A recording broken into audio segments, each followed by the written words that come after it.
6, 5, 4, 3, 2.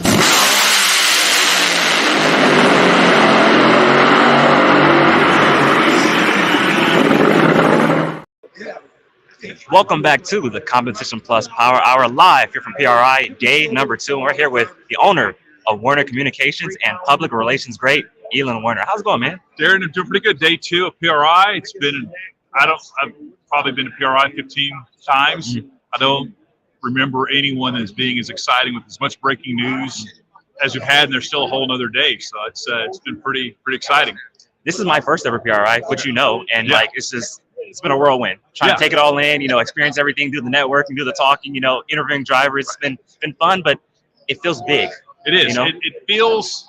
I like PRI better than SEMA. I don't know why. I mean, it's smaller physically, but I feel like there's more action going on here because it's just like everyone in the racing industry is just focused on what we're doing, making announcements, cool products. Getting excited for the next season already. You're seeing teams kind of change, new drivers coming on board. But yeah, for a guy like you that's out there, that's a public face, or me with my drivers going around, it sometimes takes, you think, oh, I can walk from point A to point B in 5 minutes. Yeah. But then you have 15 people between point A and point B that you want to just say hello to, or hey, what's up, or hey, let's get together on this deal. And it just takes a while to get from point A to point B, but it makes it a lot of fun. It's kind of the last big thing before the holidays, for Christmas and the holiday season. So it's been a great show. The weather's been nice. It's in Indies. It's always kind of dicey. So it's been a lot of fun. I'm from Southern California, LA, and this weather is different for me. Yeah, it's torture. I'm gonna say that. It's torture. I'm from Texas, so I'm feeling it. It's torture. I will stand outside for 5 or 10 minutes to get a little dose of winter, and then I'm right back inside. I'm inside the whole time. Yeah, I don't even go outside. You're like, hey, you found all the underground tunnels. Exactly.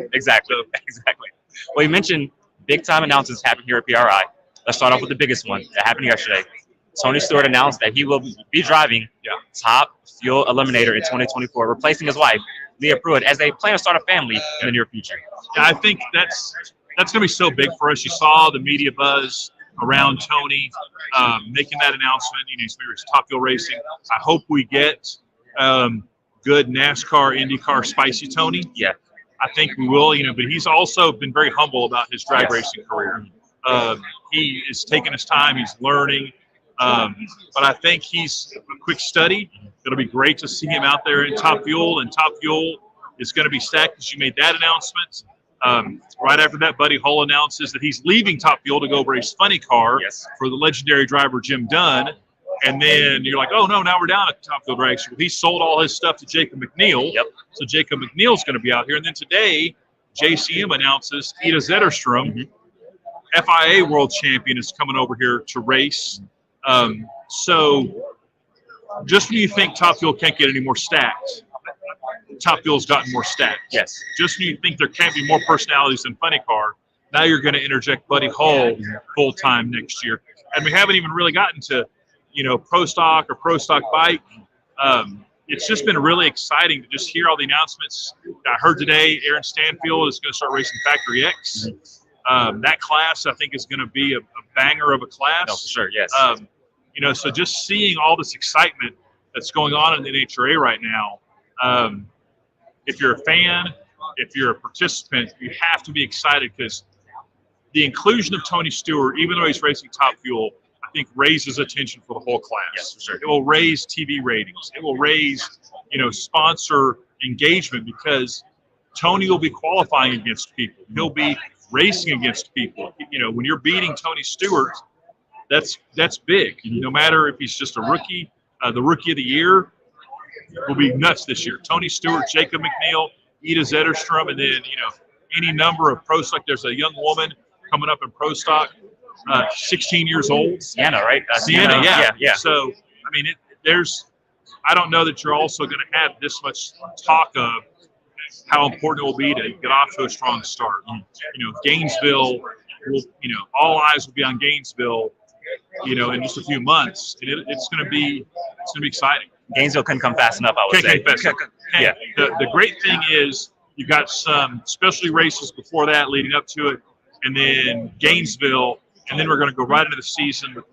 Phoenix is coming back. They're going to make some more announcements, I think, about this TBD event for NHRA. We're going to be in Virginia next year. You're going to be back to Chicago. So I think our NHRA schedule will be really exciting. But I just think that the Fox TV deal is going to continue to get better. The personalities in the sport are going to be super exciting. I can't wait. I can't wait either. And you mentioned the TBD date. I don't know because I know you have a lot of insider information, but will that be Flying H, the TBD date in June or July? I've heard every rumor out there. I've heard it could be the Flying H track. I've heard, it could be Topeka. I've heard it could be Vandermeer. Really? But, but again, these are all just rumors because it's people that are like, well, you don't know the intricacies of, well, if Vandermeer's been sold, how are you going to do that? Yes. If Topeka, the reason we're not racing at Topeka is because there's property tax issues. Yes.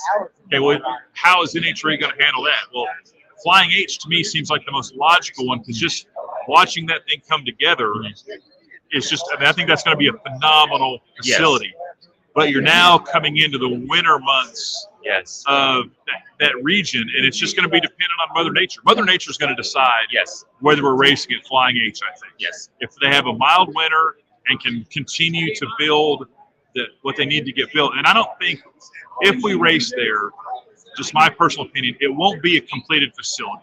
Okay. Like it'll still be, there'll still be things to do. They're going to get it. They'll get grandstands. They'll get the track. They may get a tower, but there may be portable bathrooms. There may be, food trucks. Who knows? But I think the promise of that track being a world-class facility is worth a growing pains year to do that. Yeah. But you never know. And it's so funny in our sport, we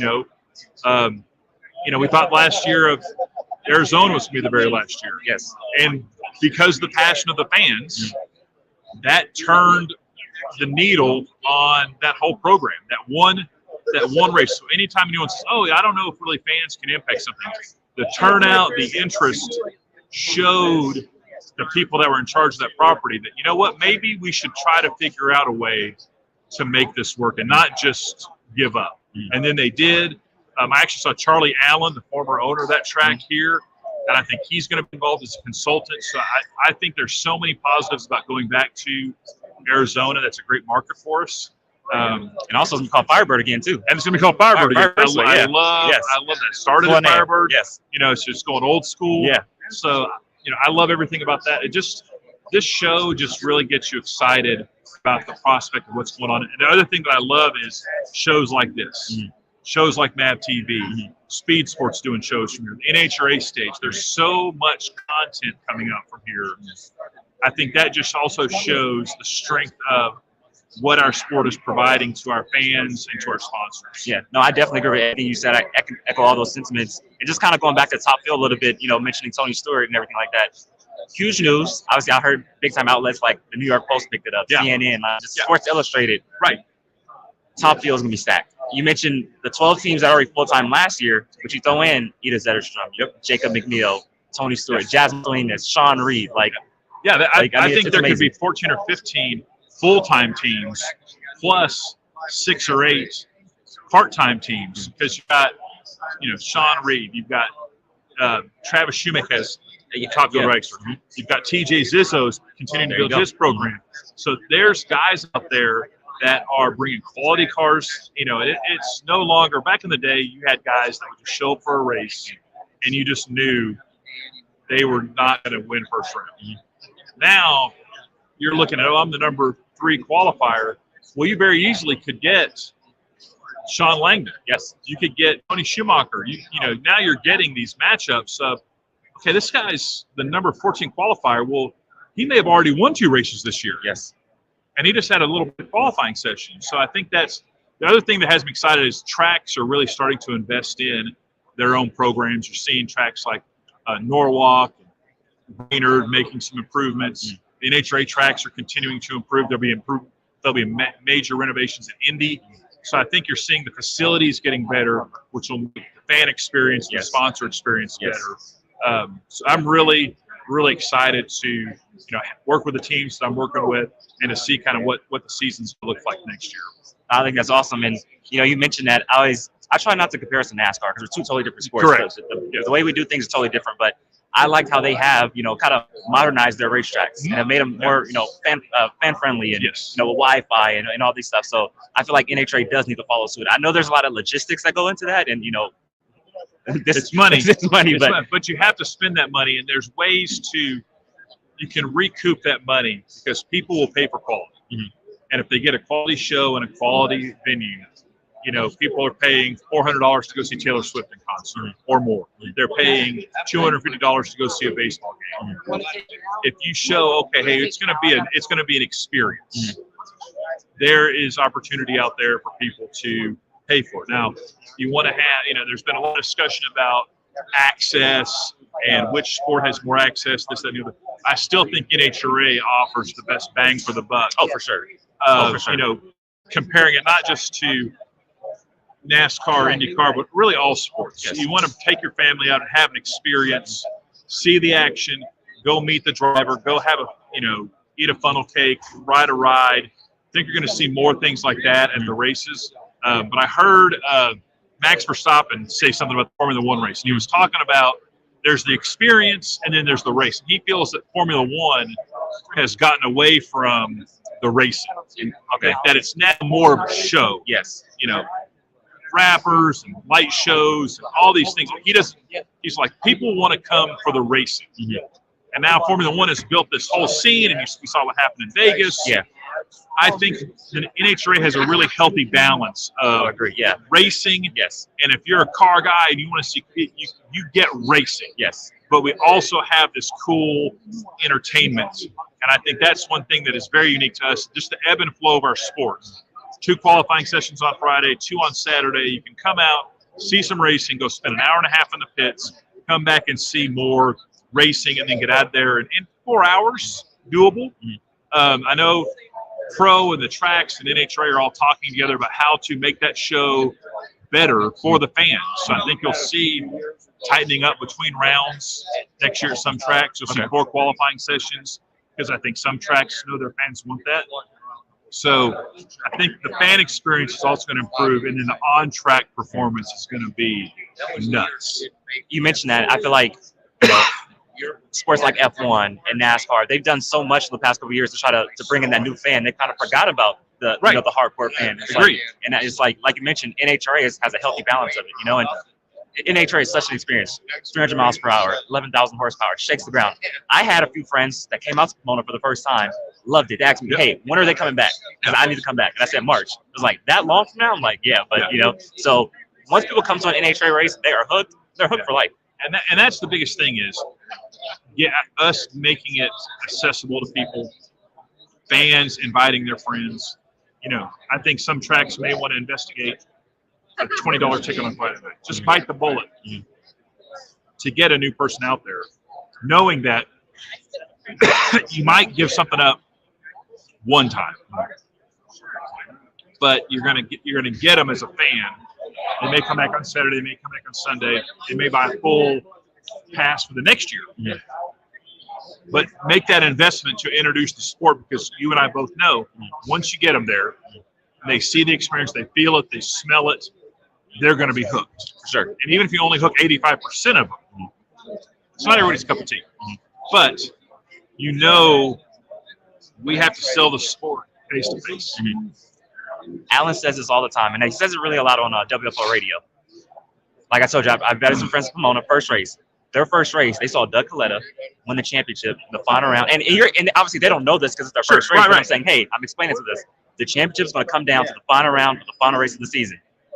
And like Alan says, if that doesn't hook you, I ain't got nothing for you. I got nothing for you. I get it. And that's the thing is, I think also at our races sometimes we get blinded by it. I was, the Stampede of Speed, they did a video, NHRA did the 5 fastest runs, the 5 quickest runs or something. 4 of them happened at the Motorplex, and then Bob Tasker ran the fastest speed. Well, you're there. Yeah. I didn't even realize. I mean, I knew that was going on because I heard Alan talking about it. But then you hear about it. I was like, man, if somebody bought a ticket to that race Yes. and was there for all 3 days or just one day, they saw history. Yes. And you're like, how often do you get to see that at any other sporting event? I mean, it occasionally happens. Guys breaks a rushing record or whatever. But that to me is what's so cool about our sport is it's so driven on getting quicker, getting faster, not just status quo. That any race you could come and see a guy. We're going to probably see a race where somebody goes 340 miles per hour. That'll be cool. That'll be cool. It's going to happen, and you're going to be like, man, I was there when somebody went 1,000 feet. Yes. From 0 to 340 miles per hour, and you're going to be like, holy cow. No, for sure. You know, save that ticket. And by the way, just mentioning it, Dallas was the best race of the season, in my opinion. Oh, thank you. You had everything. You had every Stampede of speed, the track records, national records, the drama, everything. Dallas was the best race of the year. And that makes us very happy. There's so many people at the Motorplex that work on that. And then you roll right from that momentum into the last 2 races of the year. Mm-hmm. Oh, my gosh. Elon Werner, PR great. The man, the myth, the legend. Lee Craft. The creator, the founder, the establisher, the cornerstone layer of what drag racing needed in drag racing bracket Bonanza. Yes, that is 100% correct. Yes. You're the best. We like it. No, I love it. And the great thing is I've had a lot of discussions with people here this weekend about Drag Race Bracket Bonanza. I think we're going to get some support, which, you know, it's going to happen next year, all year. We're going to have a full season champion. We're going to have a countdown champion. We're going to do some cool stuff with 4-wides, the major races, the Western Swing. It's going to be, it'll look better. We're going to really blow it out. But I'm just thankful for everyone that played and really kind of the response that it's gotten in the sport. So I think it's something we needed. I think it's something that helps benefit the sport. And it'll be a lot of fun, especially it cracks me up when drivers talk about they're now leaning into being bracket busters. They're now guys. I was having a conversation with Paul Lee earlier because he was over signing autographs at the competition plus booth. And he was like, man, he goes, yeah, I'm going to be a bracket buster. And I'm like, yeah, I want guys to lean into that because we promoted that on our social media, came up with some cool graphics. I want bracket busters out there. I want, favorites. You want that competition.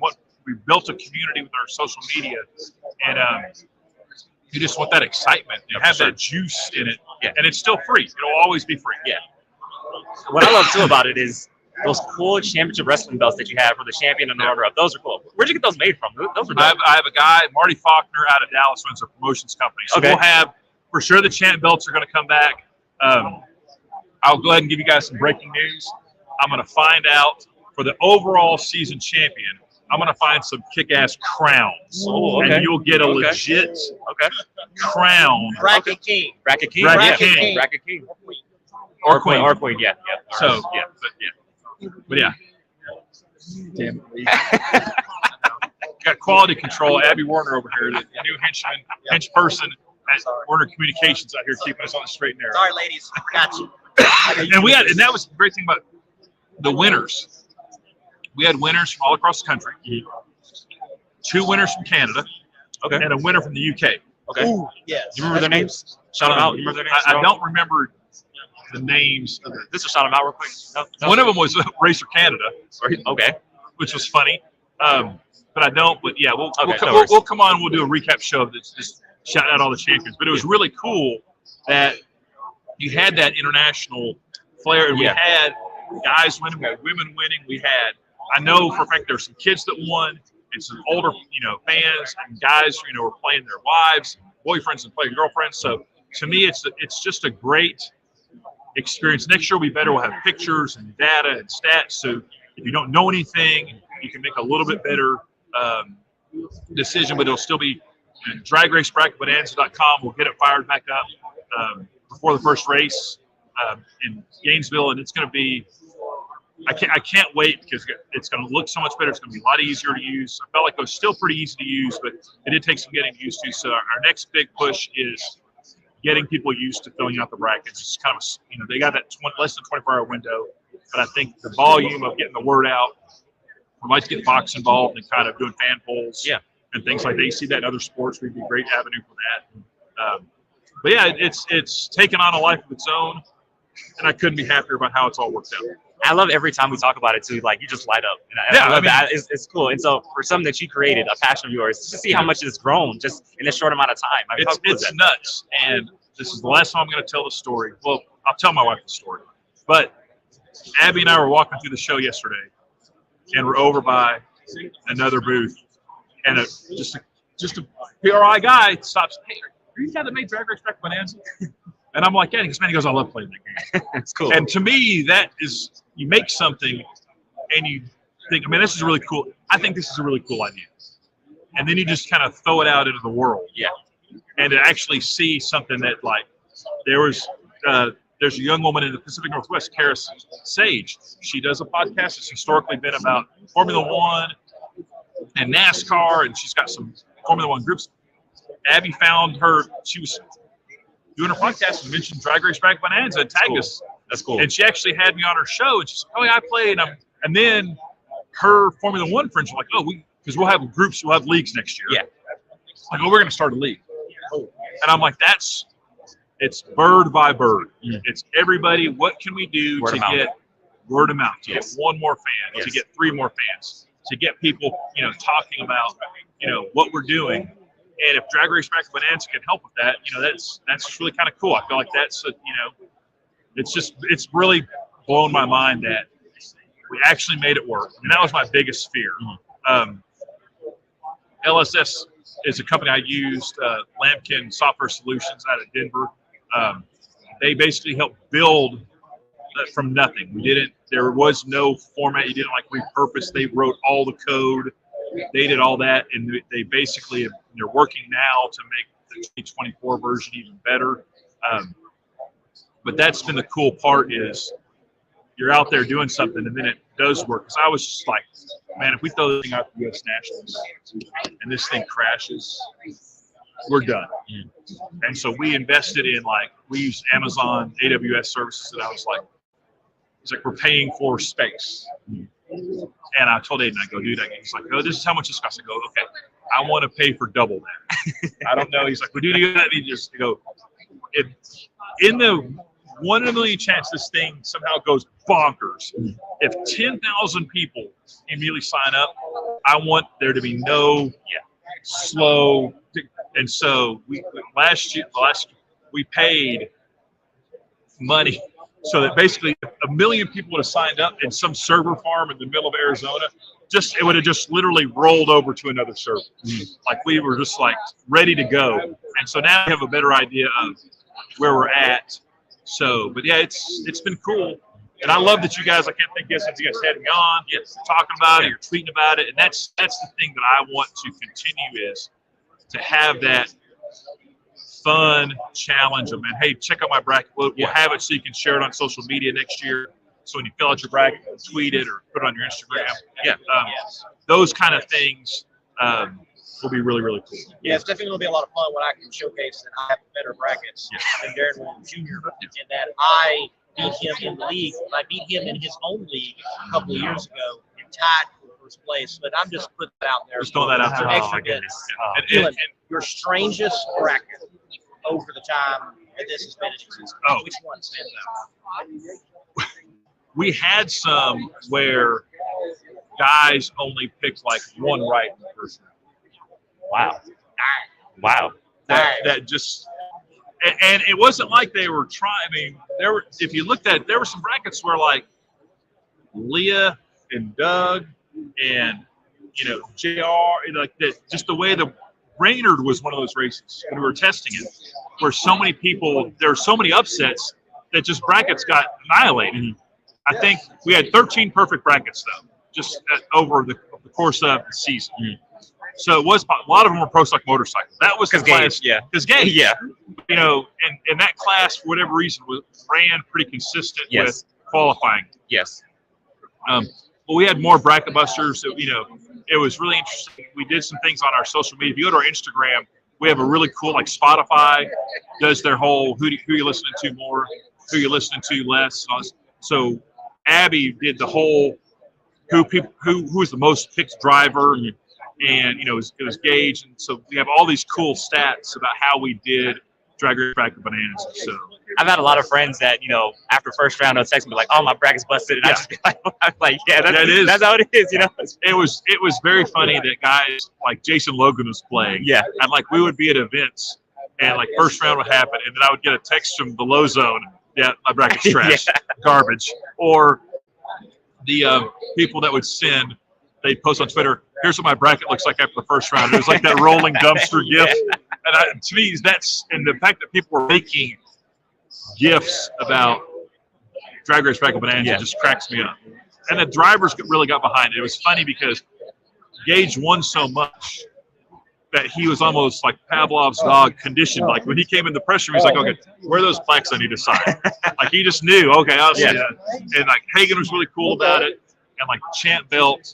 And then Alex Owens was the runner-up for the overall countdown deal. He's an auto imagery photographer, so he's on tour. I know what you're talking about. And he went from 15th to second at Pomona because we did double points. Gotcha. Okay. And he picked Chad Green to win. He had a really solid deal. And so I asked him, I found out, and they were like, "Hey, Alky Alex won the runner-up." And I was like, "Is this guy?" And I go, "I know that guy is here." Yeah. And so I saw him, and I was like, "Hey, if you who's your favorite driver that's like world champion? Like if you could get a picture of me," he was like, "Oh, Doug Coletta." So I went to Doug and I was like, "Hey, do you mind if I do this presentation with Alex?" So I told him, "Hey, one time we were out there doing pictures for Winter Circle, and it starts coming down. Come over and see me by Doug." So he comes over, and I pull the champ belt out, and I was like, "Alex, you were runner-up, and Doug," and it's a picture of him and Doug in Doug's Winter Circle with the belt. And so doing stuff like that, like Erica did a video to the guy that was the overall champion holding the champ belt, like, "Hey, congratulations, you're drag race," and he was like over the moon. He was in Pomona too? No, he wasn't. No, but we made a video and posted it online. Gotcha. So the drivers got behind. I think they dug it. But yeah, I just couldn't be more excited about how it's going. It'll be really better next year. Yeah, I mean, you made it happen. And you're good. Okay, you're good. So many fans here, ladies and gentlemen. Packed. Chaos is ensuing at the Competition Plus Power Hour studio. Now I'm out of the frame. Yep, still less me. There we go. Right there. That's cool. Yeah, now we got all the Competition Plus in the background. Ladies and gentlemen, it's just mayhem. The humanity. Stuff happens when you're live, You're good, man. I swear I thought turkeys could fly. What I was going to say is, if you haven't signed up already, make sure to go to dragracebracketbonanza.com and be sure to be in the fight next year, 2024, because it's going to be fun. It's going to be awesome. It's going to be fun. Yeah. Let's now talk a little bit about Mission Foods. Yes. Because, obviously a lot of big-time announcements this weekend, but this was announced a couple months ago, but, I mean, Mission Foods taking over for Camping World. From what I've seen so far, and just from what they did last year, Mission Foods Too Fast and Tasty Challenge, game changer, sponsoring Gabe Herrera, sponsoring Angel Senpei. They're passionate about NHRA drag racing. Yeah, the thing that's so great about that is they understand our sport. They've been here. They built the Mission Foods Too Fast, Too Tasty Challenge. So they know what to do. So now we're going to see even more in-store stand-ups. You're going to see stand-ups that have a QR code that you can scan that gives you the schedule for that race. Gotcha. Not just for the whole season, but it'll be market by market. So when you go into your grocery store or convenience store and you see a Justin Ashley or Josh Hart stand-up, you can scan that code and get all the details about that race. They're going to have us, their social media presence is really strong. They're going to help other corporations come in. And they're $1 billion company. They have 65% of the market in tortilla chips. I mean, think about it. That's crazy. That's crazy. And they're based in Dallas, so it's what they're going to bring to the table. They're still going to do the Mission Too Fast, Too Tasty. Okay, that's still around. That's still going to happen. And then they're going to be the series sponsor. Camping World's still going to be involved. Yes. You have all these big things happening that I'm excited to just see what they come up with, because they were so great at the track. Now let's take that, and they have control of the whole series. What are they going to do in store? Can we have recipes, chip eating contests, and all that stuff? And I think that's all in the works, because they know how to sell chips. They want to sell more chips. They want it to be family friendly. They understand, but the biggest thing is they understand the value of the NHRA. Yes.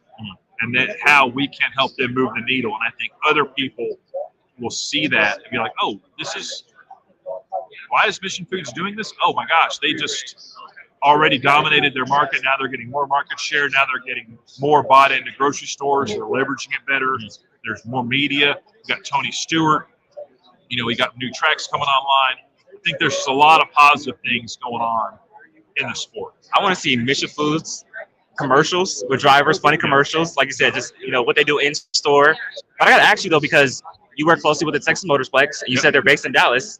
Can we see next year the Mission Foods NHRA Texas Fall Nationals? Or? I don't know about that because I'd love to see more of a Mission Foods presence at the Motorplex, of course. Okay, gotcha. But I think the cool thing is you have guys like Chris King, funny car driver. He's a fireman. Mm-hmm. He's already talking about, hey, let's do some Mission Food events at fire stations around races. Yes. So they all cook, and how can we incorporate that and tie that into things? So you have these marketing ideas, and drivers are getting excited about using the sponsor in their deals just organically. Like, let's not make it a big, hey, Mission Foods, you're cooking for 15 people, family meals, whatever. Here's a way to do it, and go from there. How much more time you have, Leland? I got like 2 or 3 more minutes. I know you're a busy guy, so just to wrap up, what can we expect for the rest of PRI, and just what you're trying to accomplish, the rest of the time here. I think the rest of PRI is you're going to just see more. I think there's going to be a few more announcements. Chris King's going to make some announcements about his funny car races next year. Cameron Caruso announced today that Tequila Commissario is going to be with her all year. And you never know. I mean, you just don't know. I haven't heard much out of the pro stock motorcycle ranks. I just think you're just going to see more teams coming out with big announcements, and it's all going to happen here and online. And be sure to tune in to read up on competitionplus.com. Sounds good. Well, Elon, man, I know you're busy. Aaron, I appreciate it. Thanks so much, man. Yeah, take care, man. And appreciate it. Thank you. Talk again. All right, thank you.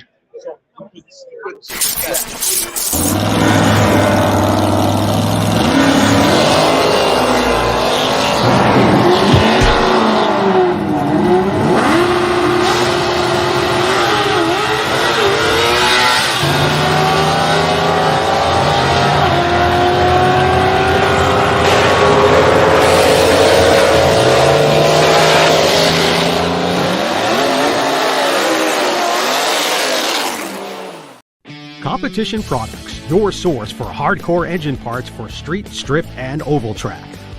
Our free catalog is packed with hundreds of product lines from the best-known manufacturers in the performance industry. Lowest prices guaranteed. Free shipping and handling on all orders over $149 in the continental U.S. Need expert advice? Our knowledgeable staff is just a phone call away. Competition Products, race parts sold by racers since 1970. Welcome back to the Competition Plus Power Hour live from PRI, day number 2. This is Darren Williams Jr. We were just joined by public relations great Elon Werner. Thank you for his time, and thank you guys all for tuning in to another great episode of the Competition Plus Power Hour, show number 2 here of day number 2 here at PRI. We'll be back tomorrow at noon local time for another show. A lot of great guests for you guys, and I'll tell you what, today was a packed day. Here at the Competition Plus booth, we had big-time drivers. John Force, the greatest of all time, Ron Capps, Justin Ashley, Larry Spider-Man McBride was here. Chris King, Nitro Funny Car driver, was here. Mike Booker, all the stars were at the Competition Plus booth here today, here at day 2 of PRI. Like I said, we'll be back tomorrow at noon local time for our 3rd show of the weekend. We'll see you guys then. Thank you guys all for tuning in. Make sure to like this show, share this show, and let everybody know we talk everything drag racing here on CompetitionPlus.com. Good night, everybody.